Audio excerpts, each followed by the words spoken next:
दोस्तों, जब भी आप घर का कंस्ट्रक्शन करा रहे हैं तो काफ़ी लोग पूछते हैं कि जो आप ब्रिक वर्क करने के बाद डायरेक्ट प्लास्टर करें या डायरेक्ट पीओपी करें। ये दोस्तों काफ़ी लोग का सवाल होता है कि और कौन सा बेस्ट होता है। ये आज हम आपको बताएंगे इस वीडियो में, लगातार देखते रहें। दोस्तों, सबसे पहले मैं आपको बता दूं, अगर घर की दीवार को मजबूत बनाना है और आपकी आउटर फेस की दीवार है या अंदर की पार्टीशन की दीवार है तो उसमें क्या कराना है क्या नहीं कराना है। देखो दोस्तों, सबसे पहले तो जो भी आपकी आउटसाइड की जो दीवार होती है, जैसे आप ये देख रहे हैं, ये आउटसाइड की आप मान लो दीवार है हमारी, आउटसाइड की दीवार है। आउटर फेस पे तो दोस्तों कभी भी आपको पता है पीओपी जो होता है वाटर प्रूफ होती नहीं है। अगर पीओपी कराएंगे बाहर से फेस में तो सारा जो भी आपका बारिश आएगा तो सारा पीओपी खराब हो जाएगा। तो कभी भी दोस्तों बाहर की दीवार पे तो पीओपी करानी नहीं होती है, क्योंकि पीओपी जो होती है बाहर के लिए नहीं होती है, अंदर के लिए होती है, इनसाइड प्रूफ की होती है।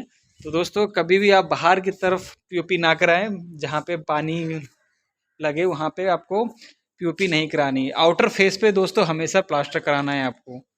जो भी आपकी आउटर फेस की जो भी दीवार होगी उस पर आपको हमेशा प्लास्टर कराना है। अच्छी क्वालिटी से सीमेंट लगा के अच्छे से प्लास्टर कराना है और अच्छे प्लास्टर कराने के बाद उस पर तराई करनी है। तराई करने को ज़रूरी इसलिए दोस्तों, प्लास्टर करने के बाद तराई बहुत ज़रूरी होती है, क्योंकि जिससे क्या है हमारी प्लास्टर की जो मजबूती अच्छी बनी रहती है। और दोस्तों अंदर के बारे में बताते हैं आपको। दोस्तों अंदर की जो दीवार होती है, अंदर की दीवार जैसे कि हमारा ये दीवार मान लो हमारा आउटर फेस की दीवार है, इस साइड पे बगल की बाहर आउटर फेस है और अंदर की तरफ हमारा इंटर है। तो दोस्तों क्या होता है, जब भी बारिश आएगी तो बाहर की तरफ की पे दीवार पे बारिश का पानी गिरेगा।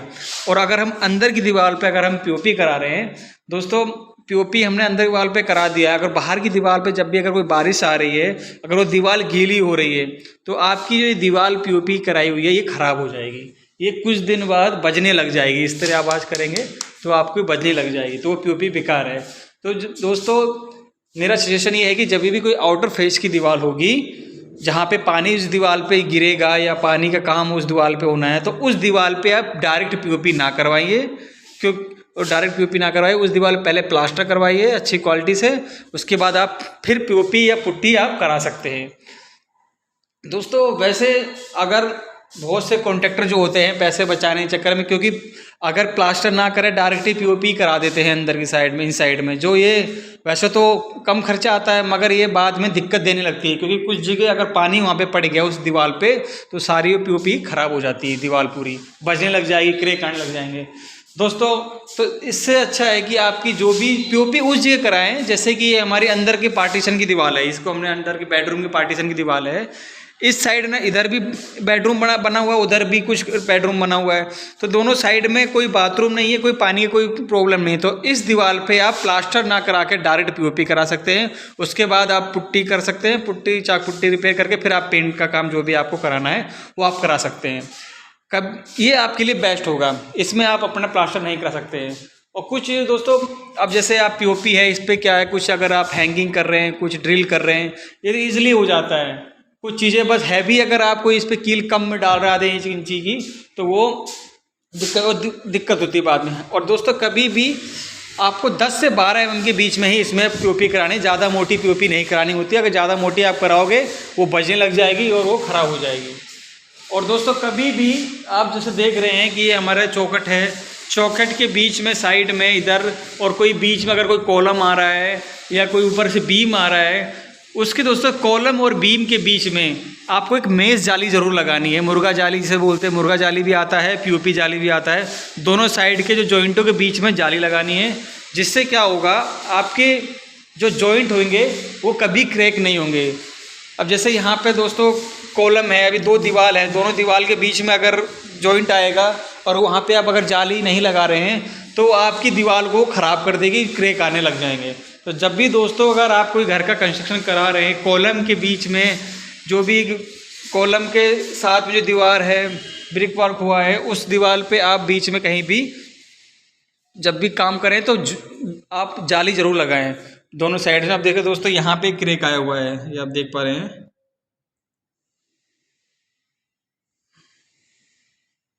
क्रैक आया हुआ है। इस जगह दोस्तों अब गलती क्या हुई है कि यहाँ पे एक कॉलम है, कॉलम के साथ में इन्होंने क्या है कि यहाँ पे जाली नहीं लगाई। जाली लगाते तो ये क्रैक नहीं आता इस तरह की। तो इस तरह की दोस्तों घर में बहुत सी ऐसी गलतियाँ हो जाती हैं कि जहाँ पे जालियाँ नहीं लगती हैं तो वहाँ पे क्रैक आ जाता है। तो दोस्तों जब भी जहाँ पे दो जॉइंट आए, कॉलम हो के साथ में ब्रिक वर्क हो या बीम के साथ में ब्रिक वर्क हो आपको, या दो कॉलम के बीच में कोई पाइप आपने डाला हुआ, जहाँ भी जॉइंट का काम है वहाँ पे, तो वहाँ पे आप मुर्गा जाली या पीओपी जाली लगा के उसको फिक्स कर सकते हैं और उसको अच्छे से जाली लगा के फिर प्लास्टर या पीओपी कर सकते हैं। ये चीज़ जरूर ध्यान देना दोस्तों, नहीं तो अगर आपके घर की जो भी दीवार आपने बनाई है, पेंट जो भी किया है, सारा बेकार हो जाना है और सारा पैसा आपका बर्बाद हो जाएगा। दोस्तों ये जो चीज़ें हैं ये आपको बहुत गौर से देखनी है, क्योंकि ये हर कोई नहीं कराता है। कॉन्ट्रैक्टर जो होता है उससे तो जल्दी काम करना होता है, फिनिश करना होता है कि हाँ जल्दी से काम करके निकले, हमारा और पैसे ले लें। तो दोस्तों ये आपके घर का लाइफ टाइम होता है, तो ये चीज़ों पे आपको ध्यान देना है। कभी भी जॉइंट वाली जगह पे जाली जरूर लगानी है। तो दोस्तों हम बात कर रहे थे प्लास्टर का। तो दोस्तों इंटीरियर वाली जो दीवार होगी अंदर के साइड में, इंटीरियर वाली दीवार होगी जो भी आपकी, उस जगह आपको पीओपी करनी है। और बाहर की जो आउटर की फेस की जो दीवार होगी, आउटर के फेस में भी तो प्लास्टर करना ही है और अंदर की साइड वाले भी दीवार पे ही प्लास्टर करना है। जिससे क्या है, आपकी बारिश जब भी होगी या कोई पानी का काम होगा, उस जगह आप अपना वो आपकी दीवार अच्छा रहेगा, कोई दिक्कत नहीं आएगी, कोई लीकेज की प्रॉब्लम नहीं आएगी। अब जैसे दोस्तों उसके बाद दोस्तों जैसे अब ये बाथरूम है, ये आपका बाथरूम बना हुआ है, अंदर आप चाहे मार्बल टाइल जो भी लगवा रहे हैं, और जो इसकी जो बाहर की दीवार है, ये जो दीवार है इस पे भी दोस्तों बहुत से लोग पीओपी करा देते हैं।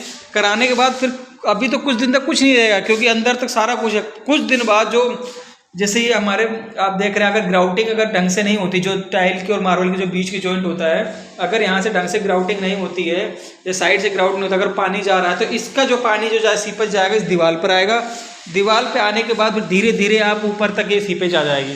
तो ये दोस्तों बेकार हो जाएगा, फिर पीओपी खराब हो जाएगी, सारी बजने लग जाएगी।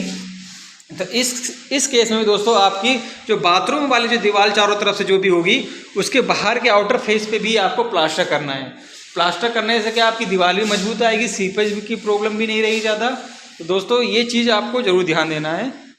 बाथरूम की दीवार पे, आउटर की फेस की दीवार पे आपको प्लास्टर करना है, डायरेक्ट पीओपी नहीं करानी है।